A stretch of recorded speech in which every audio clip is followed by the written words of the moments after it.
Hi everyone, welcome back to the channel. We're Disappear for Days, and today we've got two very special guests joining us. Woohoo! Yay! Hello! Surprise!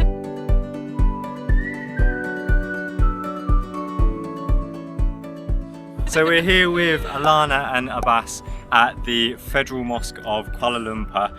They're kindly showing us around. We're really excited, obviously following all of our Ramadan and Raya stuff. So yeah, let's get into this. I'm looking forward to it. Woohoo, let's go! Let's go!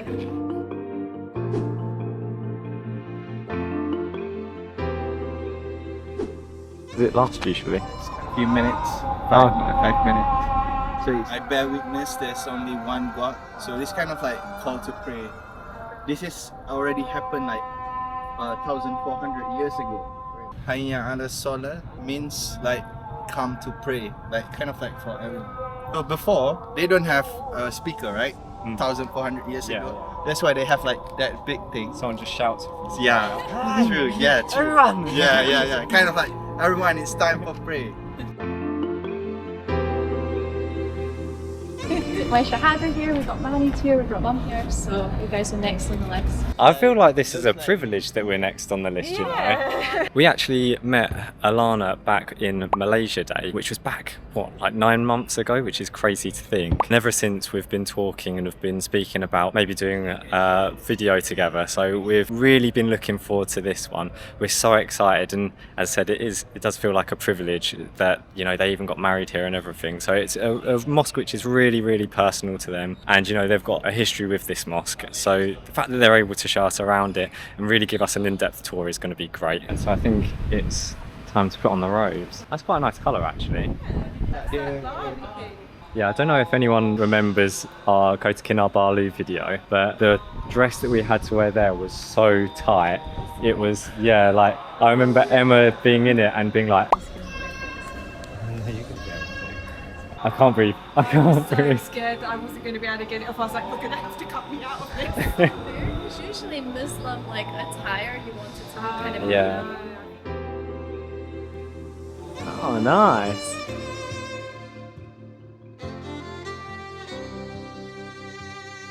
Looking good. Me as well. I'm up. You look adorable. What do you think? Am I looking more like Lincoln? More like Lincoln, yeah. So we watch Prison Break. Whenever I put my hair like all the way up and like back, he's like, oh, you look like Lincoln from Prison Break.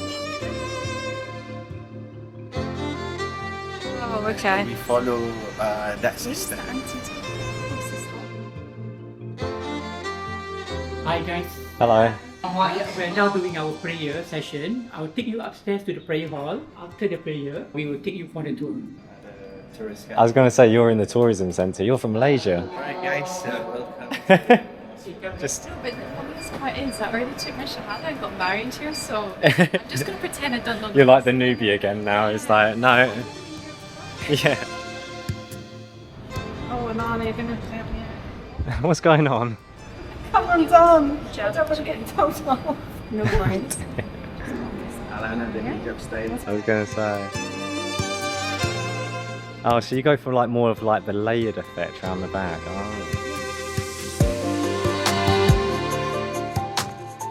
Whoa, that prayer hall is massive.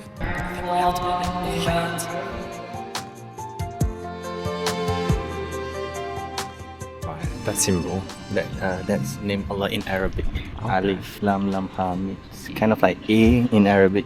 The one. What does it symbolise? Just a name, God name Allah. Oh, so that A is for Allah. Yeah. Oh, Up that one, you can see the small one. That's Prophet Muhammad. That one is the leader, the Imam. okay, the one at the very front in the black. Yeah. So anyone can be a leader as long as the one have more knowledge about the Quran can be a leader. We respect the woman. Men have more intention to women. Is there a reason why there's a lot less women? It's not that obligatory for women to pray in a group like this in the mosque. Oh, okay. Because a man is a leader in a household. A man is responsibility for everything. So they need to go to him to clean their soul. If the leader have a good heart, then also the household, everything to have a good. Right. You need to sort that scarf out. So my name is Muhammad Rais. I'm your tour guide for today. So this mosque was built in 1997. It is probably the second or the third largest mosque in Malaysia. Our capacity is 17,000. In the mosque, we have separate for women and men. On normal days, the women are allowed to pray here because the mosque is not full. On a Friday, it will be full because on Friday, it is compulsory for the men to come to do the prayers. This is actually a replica of the mosque in Istanbul. You guys know your stuff. Oh, they have already briefed you? Yeah. Okay. All together in the mosque, how many domes do we have? Come on, Abbas. It's up to you. I'm tourist now. Anybody want to guess? 16. Sounds like a lot. So it's about 23 Really? Wow. 23 domes. 6.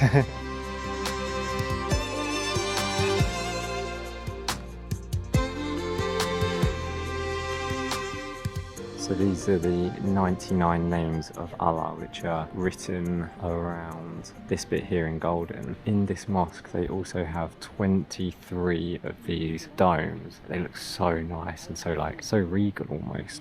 But I think also in the West we forget to also flip the coin and look at the things that Islam also teaches.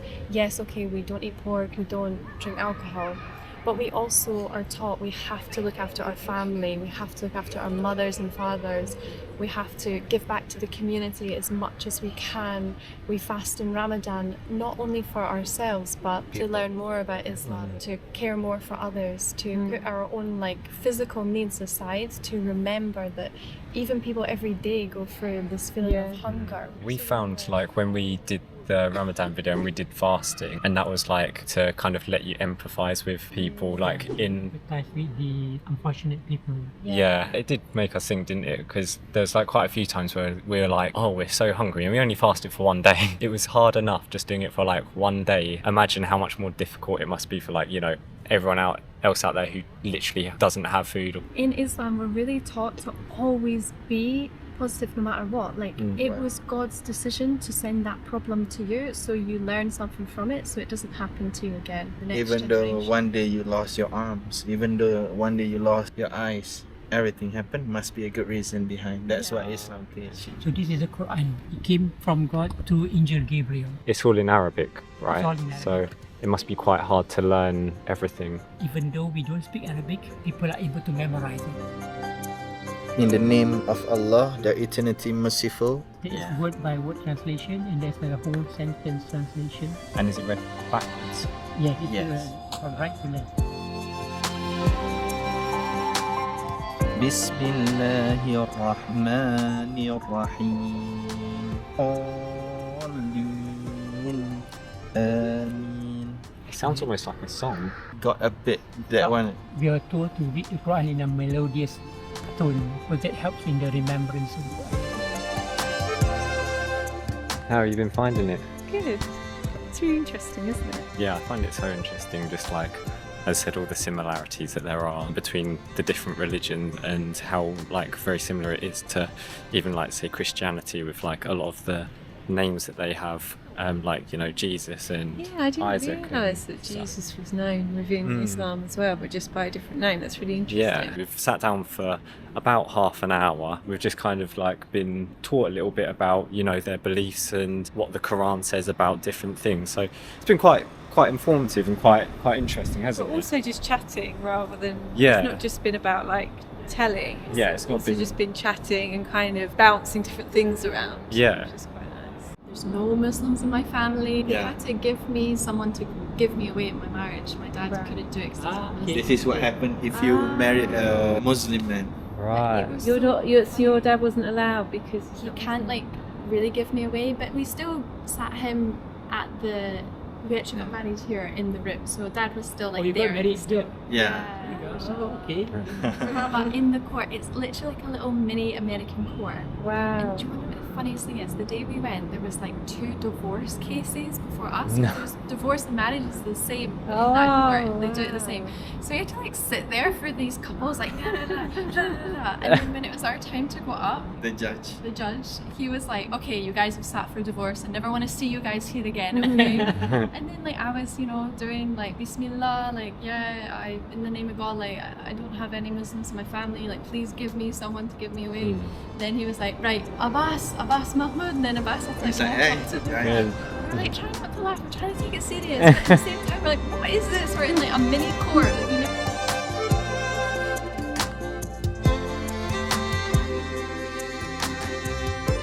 Was this one of the mosques that would have served like an iftar meal during Ramadan? Or is this... Every mosque actually. Oh really? Every Mosque.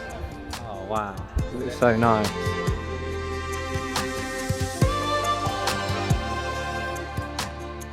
Oh my word. This is where he proposed. No way.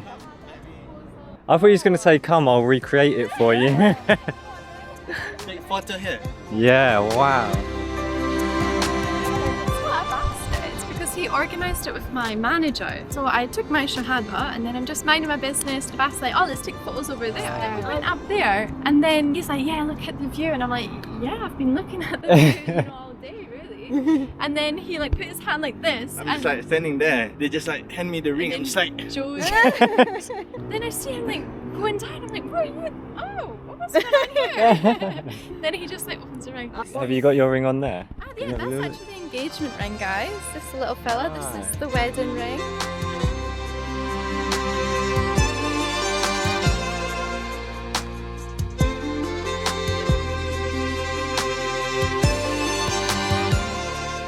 Now, I absolutely love my architecture. When I go and visit places, I always say to Emma, oh, you know, the architecture and the history of it is kind of what captures me. And I just feel like this place has just such a good mix of that all. He was saying it's a mix of, I think it was either 9 or 11 different cultures or countries, and you can really see it because you can just see all around there's just so many different, like, I just love all the angles and all the different colours, like the turquoise and the gold, the different flowers. It's all so intricate. It's really beautiful. We must make an attempt to go to Hajj once in our lifetime. What's Hajj?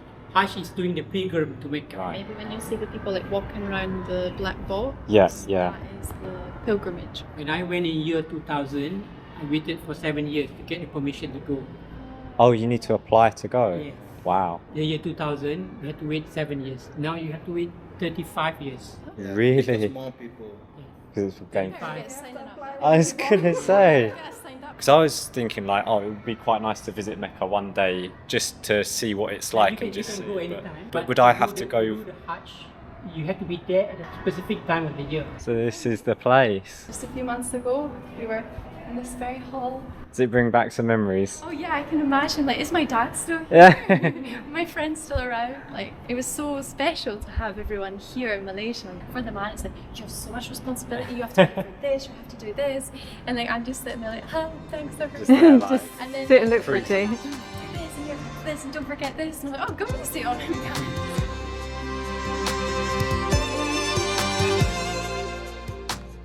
Was it nice to like have a lot of familiar faces? Oh, it was so sweet. And the best part was they just got on with it. Nobody complained like, oh, I'm so hot with this scarf on. Like, why do I have to wear this? When I like gave them the whole bunch of scarves, they were just like, oh, okay. Yeah, like it was just such chill vibes. So this is a chart showing collectively about our belief in the one God. You'll see like Malaysians here, a lot are hijabis, but not by force. Their father didn't force them, the brother doesn't force them, the mother doesn't force them.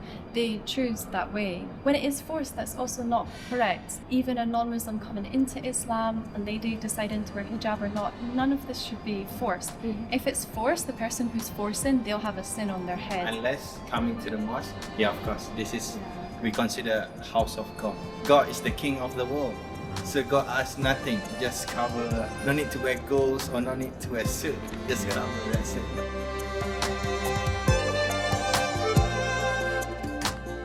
I've said we have some Malaysian cookies.